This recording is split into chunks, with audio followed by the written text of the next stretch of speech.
আবারও চলে এসেছি নতুন একটা গল্প নিয়ে। গল্পটা বানানো সম্পূর্ণ কাল্পনিক, এর বাস্তবের সাথে কোনো মিল নেই। শুরু হচ্ছে বাংলো বাড়ির রহস্য। প্রতিদিনের মতন আজকে আমরা আবারও আড্ডা দিচ্ছিলাম। বৃষ্টি শুরু হয়েছে, বেশ ভালোই বৃষ্টি পড়ছে, আর এই বৃষ্টির দিনে চা খাওয়ার মজাই আলাদা। আমরা এখানে বসে আছি, আমরা 5 বন্ধু। তখনই পাশ দিয়ে ইমরান বলল, বাচ্চাটা 5টা চা 5টা সিগারেট দাও। হ্যাঁ দিচ্ছি বাবু, একটু দাঁড়ানো। এই বৃষ্টির দিনে চায়ের সাথে সিগারেট না হলে ঠিক জমে না। এই বৃষ্টির দিনে চায়ের সাথে সিগারেট হলে আড্ডাটাও ভালো জমে। চায়ে একটা চুমুক দিয়ে নূর আলম বলে উঠল, অনেকদিন হয়ে গেল বন্ধু, কোথাও ঘুরতে যাওয়া হয় না।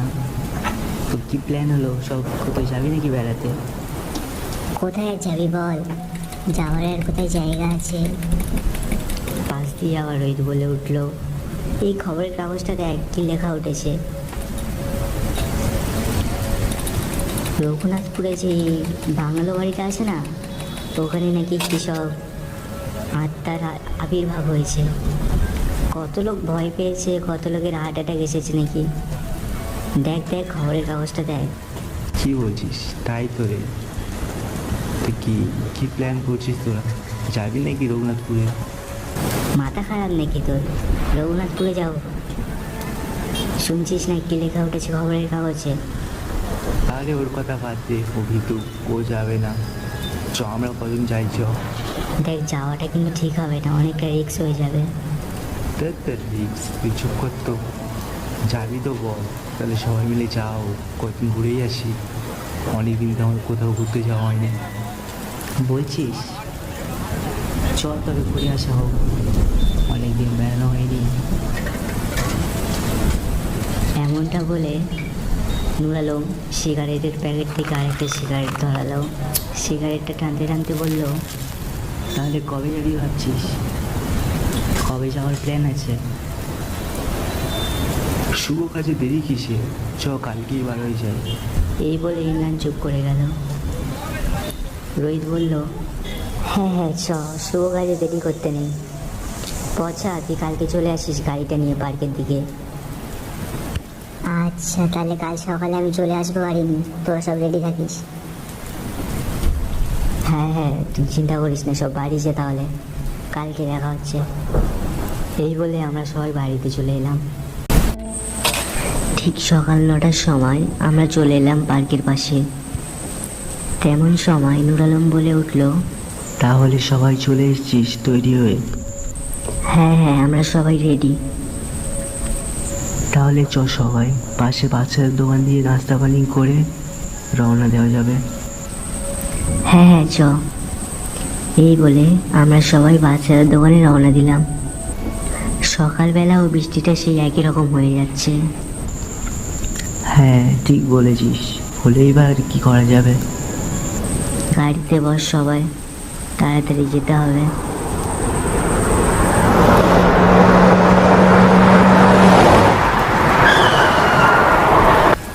কিছুক্ষণ যাওয়ার পরে গাড়িটাকে সাইডে নামিয়ে আমরা চলে এলাম চায়ের দোকানে।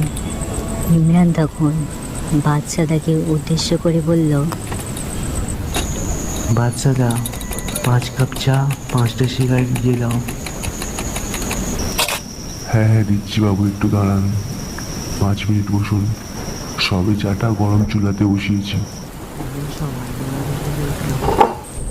তাহলে ফাইনালি যাওয়া হচ্ছে নাকি? তা যা বলেছিস। চায়ে 1 কাপ চুমুক দিয়ে বলল, চ তাহলে তাড়াতাড়ি খেয়ে রওনা দেওয়া যাক।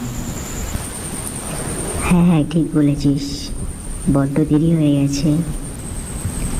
এখন বাজে 10টা বেজে 2 মিনিট।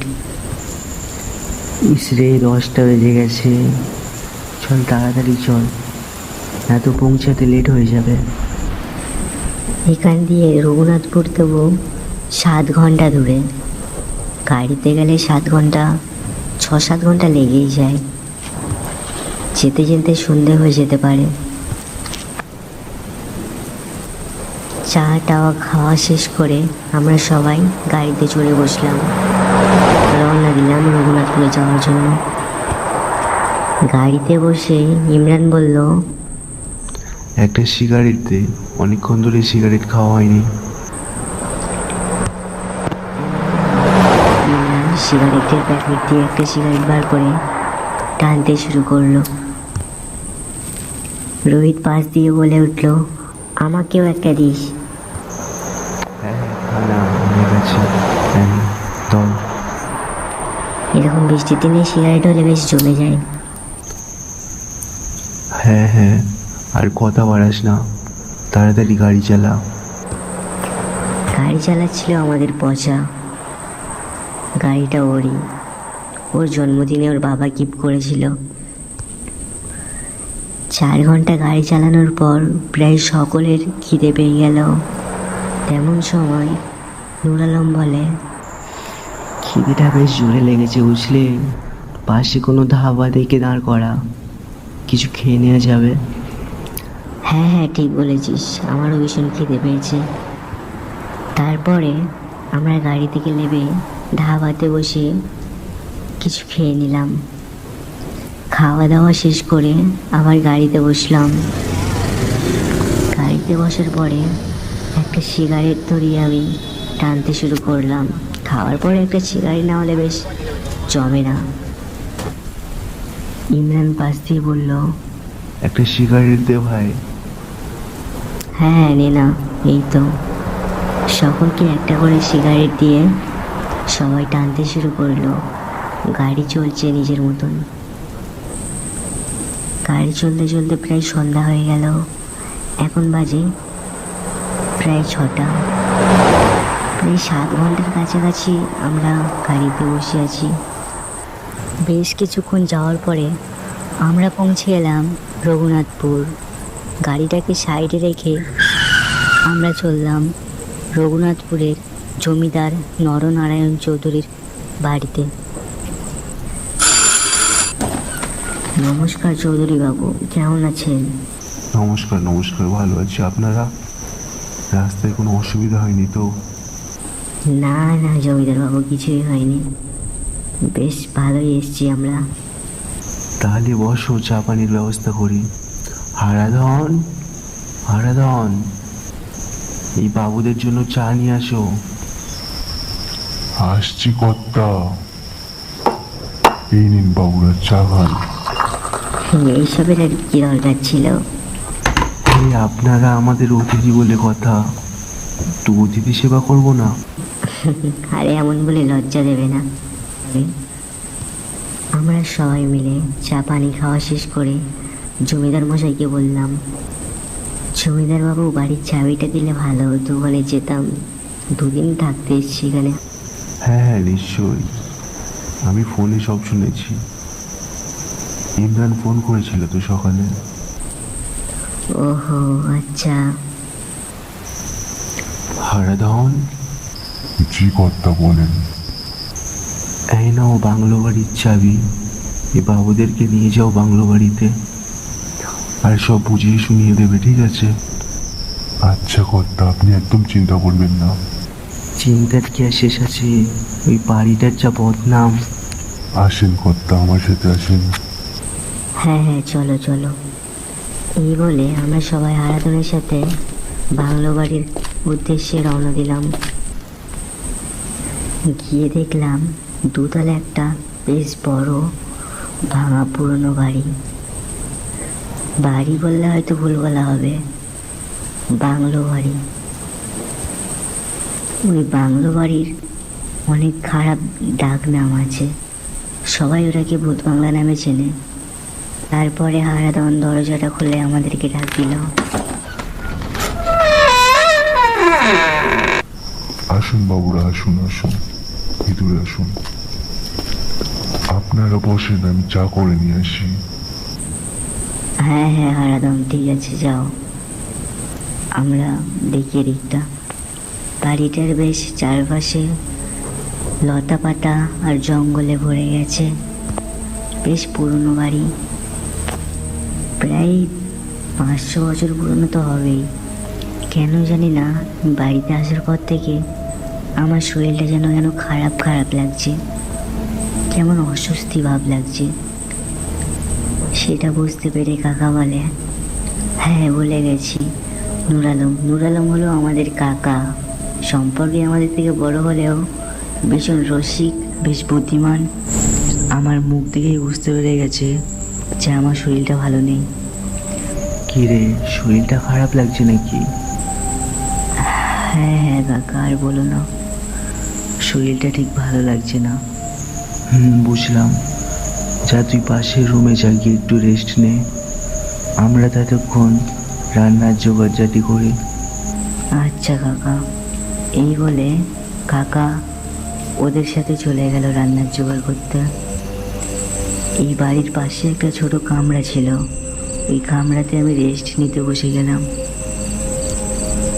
কিছুক্ষণ বসে থাকার পরে হঠাৎ দেখলাম পচা এসে আমার পাশে এসে বসলো, এসে আমার কাঁধে হাত দিয়ে বসলো।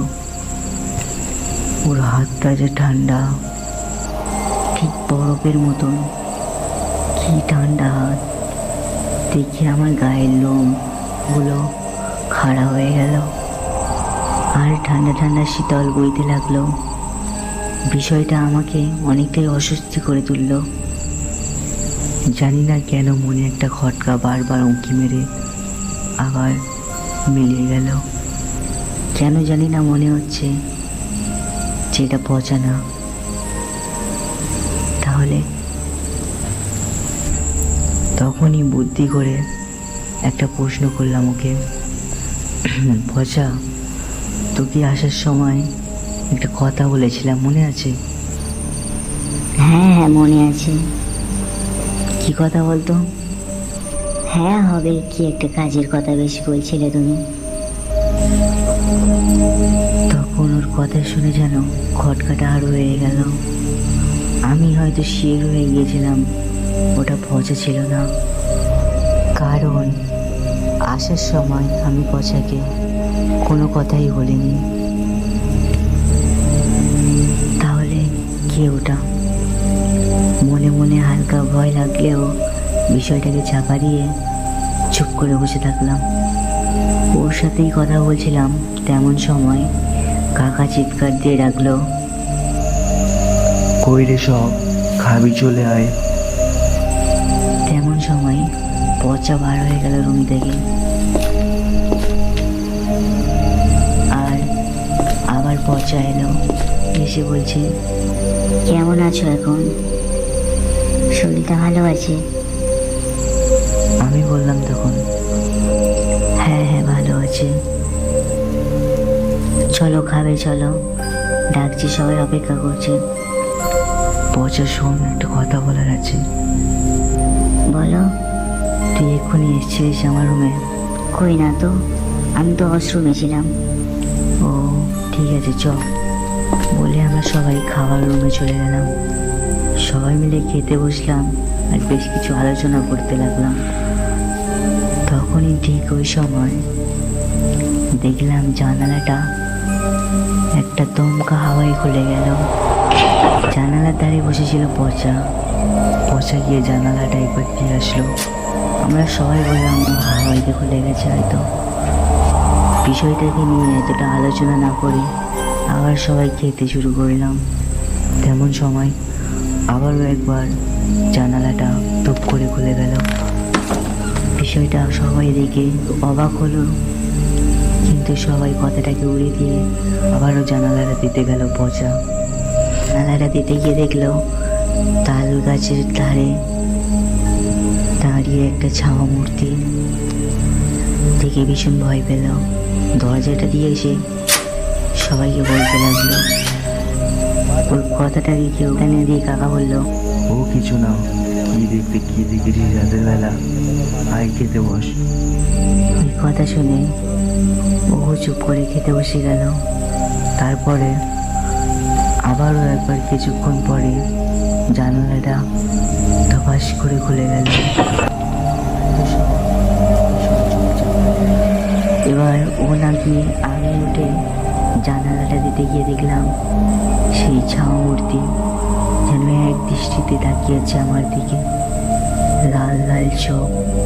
আমি জানালাটা তাড়াহুড়ো করে দিই, আমি কিছু বলতে যাবো তখনই কাকা ইশারা করে দিল।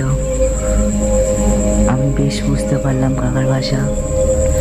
আমি আর কাউকে কিছু না বলে চুপ করে বসে গেলাম খেতে খেতে খেতে হঠাৎ দেখি কেমন যেন নিঃশ্বাস শেষ আমার ঘাড়ে গিয়েও ফেলছে, কেমন ঠান্ডা নিঃশ্বাস, কেমন ঠান্ডা শীতল হয়ে যাচ্ছে শীতল হাওয়া। বিষয়টা দেখে আমার অনেকটা অস্বস্তি হতে লাগলো। তারপরে হঠাৎ করে রোহিত আমার কাঁধে হাত দিল। আমি চমকে উঠলাম। আরে কি হলো, ভয় পেয়েছিস নাকি? আমি রে। রোহিতের কথাটা শুনে চুপ করে থাকলাম। কাকা বেশ বুঝতে পারলো বিষয়টা। সবাই খাওয়ার পরে কাকা বলল, সবাই যে যার মতন শুয়ে পড়। বলে সিগারেটের প্যাকেট দিয়ে একটা সিগারেট বার করলো, করে ধরালো। আমি বিষয়টা দেখে কাকার কাছে একটা সিগারেট চাইলাম। কাকা একটা সিগারেট দাও তো। তারপরে কাকা আর আমি দুজন মিলে সিগারেট খেতে লাগলাম। কাকা বলল, আমি বুঝতে পেরেছি বিষয়টা। কাকার কথা শুনে আমি তখনকার বিষয়টা ঘটনাটা খুলে বললাম, যেরকম পচা এসেছিল। কাকা আমার কথা শুনে বলল, হ্যাঁ আমি জানি, তোকে আগে আমি ডাকতে গিয়েছিলাম, কে পয়সাকে দেখে আমি বেশ বুঝতে পেরেছি, তাই আগে আমি দূর দিয়ে তোকে ডেকে আর পয়সাকে পাঠিয়ে দিই। বিষয়টাকে চেপে যা, সবাই ভয় পাবে, কাউকে কিছু বলিস না। হ্যাঁ তুমি ঠিক বলেছ। এই বলে কাকা বলল, যা অনেক রাত হয়েছে, শুয়ে পড়। বলে কাকা চলে গেল তার রুমে, আর আমি চলে এলাম। তারপরে সকাল হয়ে গেল। সকালবেলা হারাদন চা নিয়ে এসে বলে, বাবুরা চা খেয়ে নিন, চা ঠান্ডা হয়ে যাবে। হ্যাঁ হ্যাঁ হারাদন, তুমি ওখানে রেখে তুমি যাও, আমরা খেয়ে নিচ্ছি। আচ্ছা বাবু, আমি তাহলে আসি। হ্যাঁ তুমি আসো। রাতে কোনো অসুবিধা হয়নি তো? না না হারাদান, তেমন কিছু হয়নি। এমনটা বলে কাকা চায়ে একটা চুমুক দিল। তারপরে বলতে লাগলো, কেমন বুঝছিস জায়গাটা? রোহিত তখন বলল, জায়গাটা ভীষণ নিস্তব্ধ জায়গা, আর একের পর এক যে ঘটনা ঘটছে ঠিক সুবিধের মনে হচ্ছে না। পচা তখন পাশ দিয়ে বলল, চলো কাকা আমরা সবাই চলে যাই, বাড়ি ফিরে যাই। কাকা তখন বলল, এভাবে চলে যাব না, এভাবে যাওয়াটা ঠিক হবে না। এসে যেখানে দুদিন কাটিয়ে যাব। ভয় পেলি নাকি রে? পচা বলল, না না ভয় পাইনি, ভয় পাবো কেন? সবাই মনে মনে ভয় পেলেও নিজের ভয়কে চেপে মুচকি হাসি দিয়ে কাকার কথায় রাজি হয়ে গেল। সারাদিন এদিক ওদিক চারপাশে ঘোরাঘুরি করার পরে রাত এসে গেল। আজকে রাতে খাওয়ার সময় আমরা সবাই আলোচনা করছিলাম যে জায়গাটার বিষয়ে। জায়গাটা ভীষণ ভয়ঙ্কর, তাই না বলো কাকা? হ্যাঁ তা তো বটেই। ইমরান তখন পাশ দিয়ে বলল, আরে ছাড় তো ওইসব কথা, কিছুই হবে না, একটা সিগারেট দিয়ে ধরাই। ইমরান তখন একটা সিগারেটের প্যাকেট দিয়ে সিগারেট বার করে টানতে শুরু করলো। তেমন সময় হঠাৎ করে দোতলা দিয়ে কেমন একটা তৈল, যেন কেউ ছাদে হাঁটা চলা করছে। বিষয়টা দেখে সবাই নিস্তব্ধ হয়ে গেল।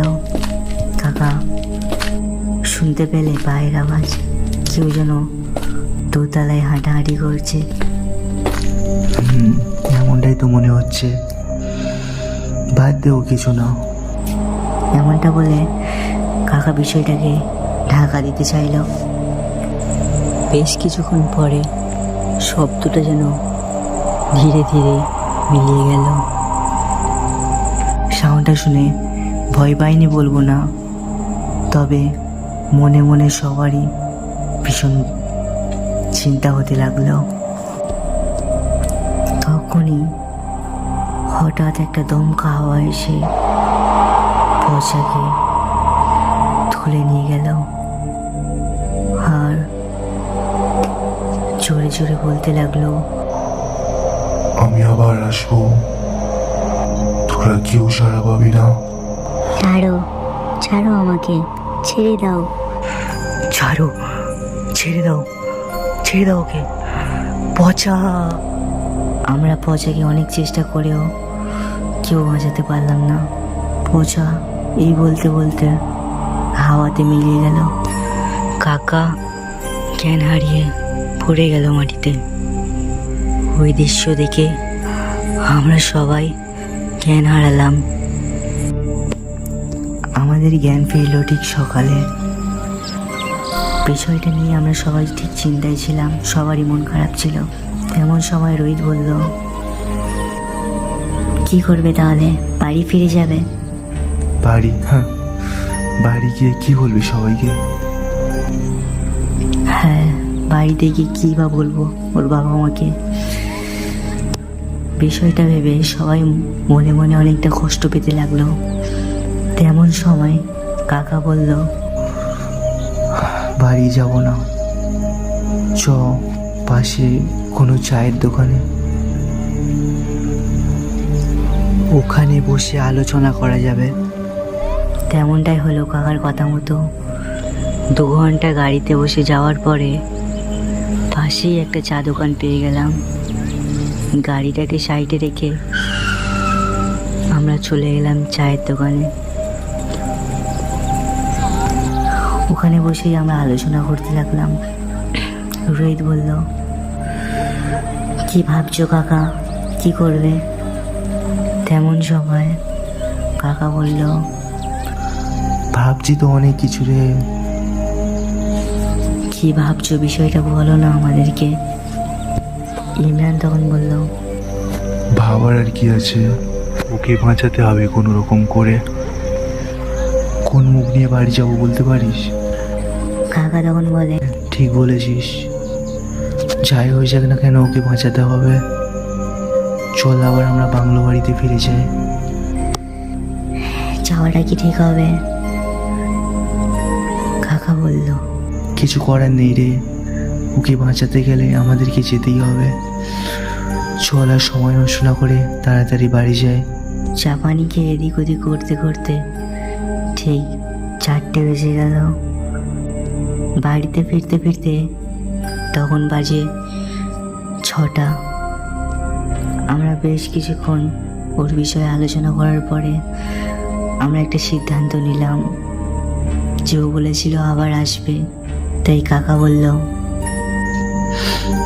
সবাই যে যার ব্যাগে করে খাবার দাবার নিয়ে নে, জানি না কখন কি বিপদ অপেক্ষা করছে আমাদের জন্য।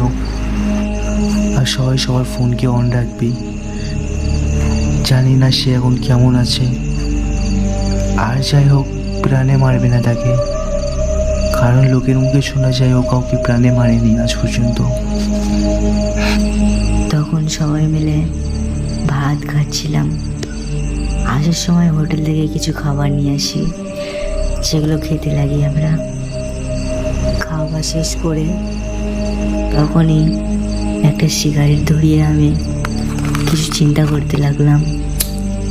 তখনই দেখি হঠাৎ জানালাটা ধাপাস করে খুলে যায়, গিয়ে দমকা একটা হাওয়া এসে লাগে আর আমাদেরকে সবাইকে তুলে নিয়ে যায়।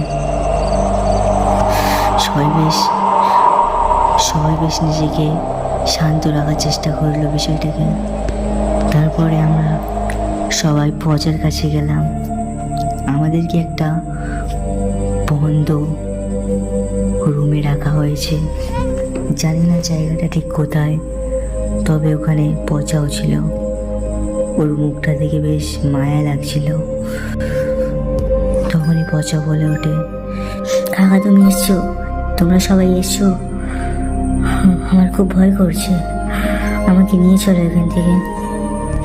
ওর কথাটা শুনে কাকা বলল, তোকে তো নিয়ে যেতে এসছি রে, আমরাও কি ভালো আছি তোকে ছাড়া, চিন্তা করিস না, এখানে কিছু খাবার আছে খেয়ে নে। বেশ খিদে লেগেছে বুঝতে পারছি, কালকে রাত থেকে তো কিছুই খাসনি মনে হয়। ঠিক বলেছো কাকা, কাল রাতে কিছুই খাইনি, খিদেও বেশ লেগেছে। কি আছে দাও। ইমরান তখন ব্যাগ দিয়ে কিছু খাবার বার করে পচাকে দিল। তখনই হঠাৎ বুঝতে পারলাম ওখানে আমরা ছাড়া অন্য কেউ আছে। হঠাৎ জানালার ধারে যেন কিরম একটা শব্দ হলো। শব্দটা শুনে কাকা পিছন থেকে রিভলভার বার করে গুলি করলো ওখানে, কিন্তু আশেপাশে কোথাও কিছু নেই। বিষয়টা দেখে বেশ ভয় লাগছিল সবার। তখনই বেশ মনে একটু সাহস নিয়ে বিষয়টাকে একটু ঠান্ডা মাথায় ভেবে আমি জোরে চিৎকার করে বললাম, আশেপাশে কে আছো? সামনে এসো বলছি, আমি আপনার সাথে কথা বলতে চাই। আমার কথা শুনে হঠাৎ জোরে একটা দমকা হাওয়া এলো। আমাদের সবার শরীর ঠান্ডা শীতল হয়ে গেল। তখনই একটা গলা ভেসে এলো, আজ এতদিন পরে আমার সাথে কেউ কথা বলতে চাইলো। এমন বলে হাসতে লাগলো। বিষয়টা দেখে বেশ কেমন যেন অস্বস্তি লাগলো। হ্যাঁ, আমি আপনার সাথে কথা বলতে চাই। আপনি কে? আপনার নাম কি? কেনই বা আমাদের কিভাবে ধরে এনেছেন?